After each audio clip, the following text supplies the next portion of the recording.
ఓం నమో నారాయణాయ, ఓం నమశివాయ, శ్రీమాత్రే నమః.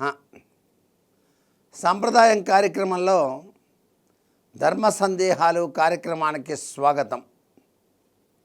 ఏమండి, పని మీద వెళ్తున్నప్పుడు నాగుపాము ఎదురైతే ఏమన్నా ఆటంకం కలుగుతుందా అని ధర్మ సందేహం. సహజసిద్ధంగా మనం ఏదైనా సరే ముఖ్యమైన పని మీద వెళ్ళేటప్పుడు చక్కగా బొట్టు పెట్టుకొని ముత్తైదువు ఎదురుగా వచ్చినప్పుడు ఆ ముత్తైదువు ఎదురుగా వచ్చినటువంటి పరిస్థితి రీత్యా మన పనులన్నీ కూడా నిర్విఘ్నంగానే కొనసాగుతాయి. ఇరువురు వేద బ్రాహ్మణులు ఎదురైనప్పుడు కూడాను అంతే జరుగుతుంది. కావడి నిండా కావడి మోస్తూ ఆ కావడికి రెండు వైపులా కూడా బిందెల్లో నీళ్లు ఉంచి మనకు ఎదురుగా నీళ్ల కావడి ఎదురు అయినప్పుడు గొప్ప అదృష్టం పడుతుంది. మనం ప్రయాణం చేసి వెళ్ళేటప్పుడు కనుక ఇలాంటి సంఘటన జరిగితే. అలాగే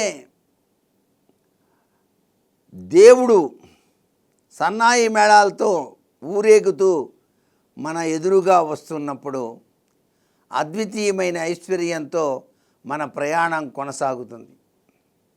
ఇవన్నీ కూడా శుభకరమైనటువంటి ప్రభావాలు. అలా కాకుండా మీరు బయలుదేరి వెళ్ళేటప్పుడే పొదలో నుంచి బుస్సుమంటూ ఒక నాగుపాము మీ కారుకి అడ్డంగా కనుక బయలుదేరి వెళ్ళినట్లయితే మీకు ఉపద్రవం రాబోతుంది, తస్మాత్ జాగ్రత్త అని చెప్పటం. నాగుపాము ఎదురు రాకూడదు ప్రయాణం చేసేటువంటి సమయంలో. అలాగే శునకం మనం కారు ఎక్కేటప్పుడు మన చుట్టూతా తిరుగుతూ తోకను ఆడిస్తూ మనకి స్వాగతం పలికాలి. అలా కనుక చెప్పినట్లయితే కాలభైరవుడు తన దివ్యవంతమైన అనుగ్రహాన్ని మనకు ప్రసాదించాడు అని. అసలు ఏదైనా పని మీద వెళ్ళేటప్పుడు ప్రతి ఒక్కరూ కూడాను తలుచుకోవలసినటువంటి ముఖ్యమైనటువంటి శ్లోకం ఆపదామభహత్తారం దాతారం సర్వసంపదాం లోకాభిరామం శ్రీరామం భూయో భూయో నమామ్యహం అనుకోవాలి. లేకపోతే రామ్ రామాయ నమః అని చెప్పేసి కూడా అనుకోవచ్చు. లేక విఘ్నేశ్వరుణ్ణి తలుచుకోవాలి. వక్రతుండ మహాకాయ కోటి సూర్య సమప్రభ నిర్విఘ్నం కురు మే దేవ సర్వకార్యేషు సర్వదా అని చెప్పేసి మీరు తీర్థయాత్రలకు బయలుదేరి వెళ్తున్నారు. అద్వితీయమైన యాత్రలు చేస్తున్నారు, కారులో వెళ్తున్నారు. ఎటువంటి ఉపద్రవాలు జరగకుండా తీర్థయాత్ర చక్కగా నిర్విఘ్నంగా జరగాలి. ఆంజనేయ స్వామి వారిని తలుచుకోవాలి.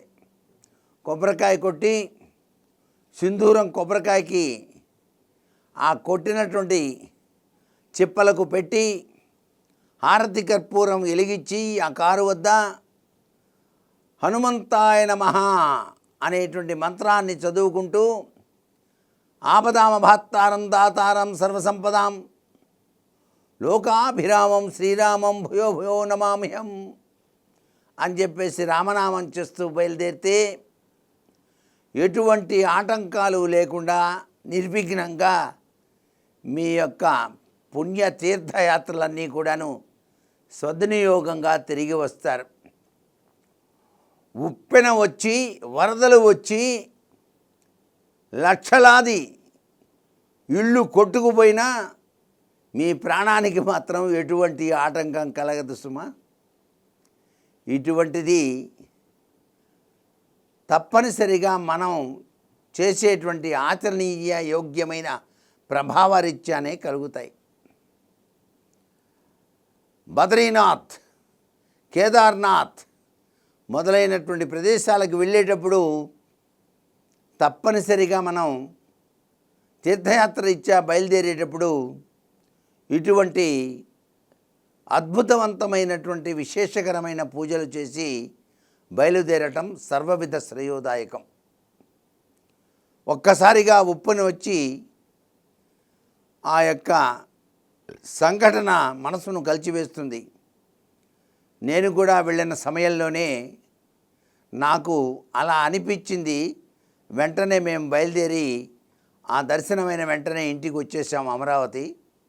వెంటనే ఉప్పెన వచ్చేసి చాలా ప్రాణ నష్టాలు జరిగినాయి. ఈ సంఘటన మర్చిపోలేం. ఏమిటి ఇదంతా అంటే మనం చేసుకున్నటువంటి దైవ చింతన తత్పరత. బయలుదేరేటప్పుడే ఈ విధి విధానాన్ని మనం మనసులో తలుచుకున్నామన్నమాట.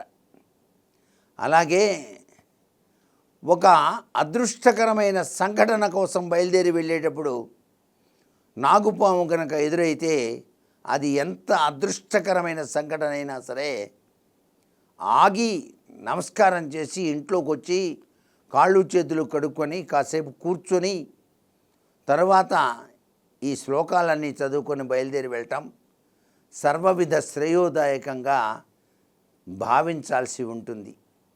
ఇవన్నీ కూడా కార్యకారణ సంబంధరీత్యా మన అదృష్టానికి పరీక్షలు అన్నమాట. సర్వే జనా సుఖినో భవంతు.